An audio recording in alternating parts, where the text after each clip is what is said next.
Bonjour et merci de recevoir le pain de vie chez vous. Jésus ne nous dit pas seulement de respecter la loi jusqu'au plus petit détail, mais d'aller au-delà du sens premier. Jésus ne se contente pas aussi d'interdire le maître, mais il va plus loin. Il remonte à la racine du mal. C'est la racine, c'est souvent la colère entretenue dans notre cœur. Et la nouveauté de l'évangile est là, la justice dans l'amour. C'est ça la nouveauté que Jésus nous apporte quand il dit « Je ne suis pas venu abolir mais accomplir ».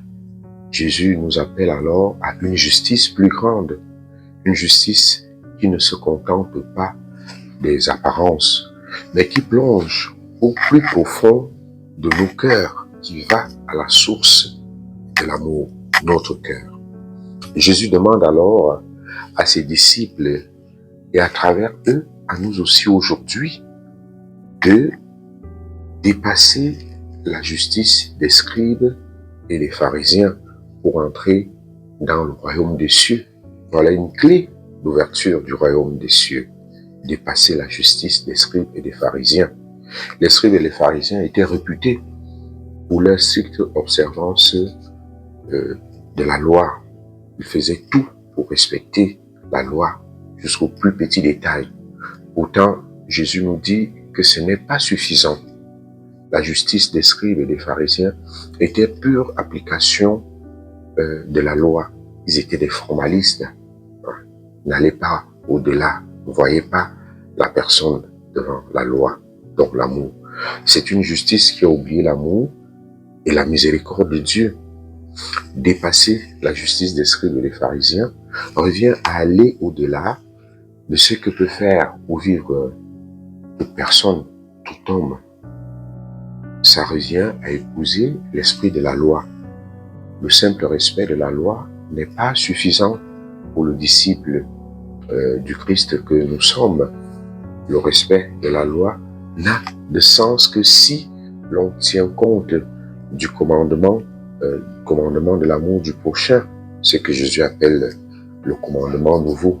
Seul le commandement de l'amour nous permet d'avoir une attention particulière, singulière envers nos frères et nos sœurs.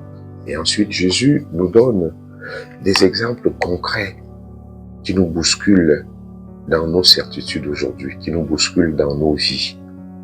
Jésus nous invite donc à avoir un cœur un peu plus grand. Il ne s'agit plus seulement de ne pas tuer, mais de ne pas se mettre en colère. Ne pas se mettre en colère contre son frère ou sa sœur. De ne pas l'insulter, car la colère, comme l'insulte, sont des germes de la violence, qui, si la colère et les injures ne sont pas maîtrisées, peuvent vous conduire à la destruction des relations. Ça peut tuer les relations humaines. Si Jésus nous demande alors d'aller d'abord nous réconcilier avec notre frère ou notre sœur avant de venir offrir notre offrande devant l'autel, c'est parce que Dieu désire un cœur libre.